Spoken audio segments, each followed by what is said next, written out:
Il mio vicino è Bangla.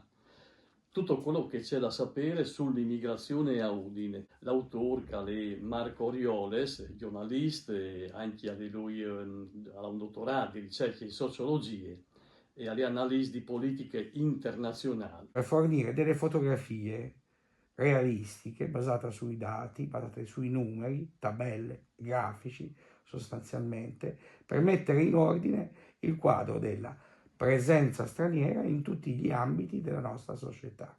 Innanzitutto a livello demografico, la domanda più banale che puoi fare è: quanti sono gli immigrati che vivono a Udine? Allora la risposta che ti dà il sociologo abituato a maneggiare i dati statistici è: i residenti di origine straniera, non cittadini italiani, a Udine su 99.000 abitanti sono poco meno di 14.000, il 14,3% della popolazione, quindi con un rapporto di 1 ogni 7 abitanti.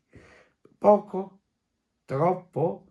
Se pensiamo che a Vienna gli stranieri sono il 35% della popolazione, lanciamo un messaggio rassicurante. Se facciamo l'operazione che ho fatto io, l'ulteriore operazione, cioè ricostruire, fare un passo indietro e ritornare agli anni in cui incontrare l'altro, il diverso, fosse esso il senegalese ambulante, fosse esso il lavapiatti egiziano, fosse esso l'africano impiegato nelle fabbriche del Triangolo della Sedia, che una volta era il motore economico di questo territorio ed era anche un polmone di manodopera. Beh, se ci rapportiamo a 30 anni fa, ecco, nel 1990 a Udine c'erano 645 stranieri, un irrilevante 0,6% della popolazione. In meno di 30 anni siamo arrivati a 14.000 cittadini stranieri residenti a Udine, con un aumento del 2000%, quindi un aumento Sì, sì, è stata una crescita strepitoso, esponenziale. strepitoso. Poi parliamo della gente che lavora, che ha imprese, negozi, lavora in fabbrica, lavora nei bar, va a scuola, nella primaria, nella secondaria, nei nidi o all'università. Stiamo parlando di lavoratori in vari settori, stiamo parlando di utenti della sanità. Ecco, per ogni ambito io offro delle fotografie, i numeri, i dati, che forniscono un punto di partenza. Naturalmente non sono conclusioni i dati vanno interpretati, letti, inseriti in un contesto che è quello della città di Udine, che ha assorbito benissimo quest'onda, tanto che noi non abbiamo problematiche tipiche di altre città, se non marginalmente abbiamo una polemica antica, quella sul caso di Borgo Stazione, oggetto di un capitolo del mio libro, che come sai è il quartiere multietnico di Sì, Udine, sì, è dove ci subito. sono i kebab, i negozi etnici. Noi abbiamo la fortuna di avere un orizzonte abbastanza lungo, cioè di ricordare eventi passati, come era Udine nel passato.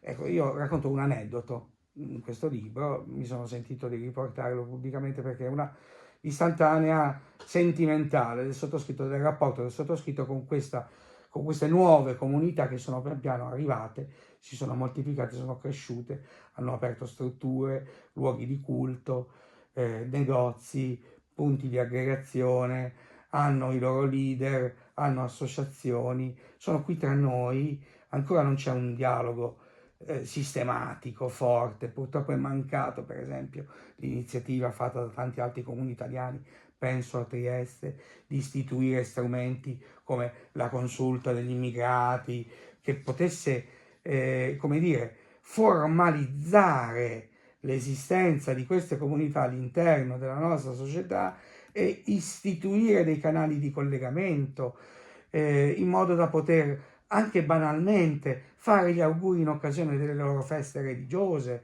vedi i vari gli Eid musulmani, ma anche il Nowruz persiano che è condiviso dai curdi e anche dai Bahai. Dicevo, 30 anni fa a Udine c'erano 4 gatti, gli stranieri erano davvero invisibili. Io ho avuto la fortuna di accedere attraverso qualche porta posteriore a questa immagine. Le prime feste afro di Udine, in una discoteca famosa per i giovani di allora, la Rock di Viale Venezia.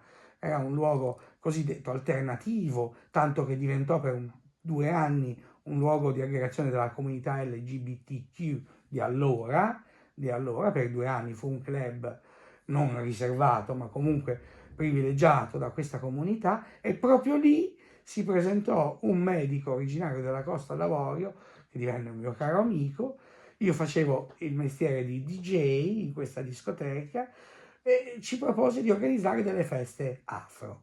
Noi prendemmo volentieri l'opportunità al volo, e per un anno intero, ogni mercoledì sera, mi sembra di ricordare, arrivavano almeno 200 africani, che era una cosa, anche in termini visivi, di impatto ottico della massa umana, con questi abiti coloratissimi, e poi festosa, gioiosa, in un momento appunto di festa come la danza, con ritmi assolutamente, musiche assolutamente sconosciute per noi, che mi sono state affidate attraverso questi vinili, assolutamente irreperibili in Europa. E questo per dire che tanto è cambiato da allora, tantissimo.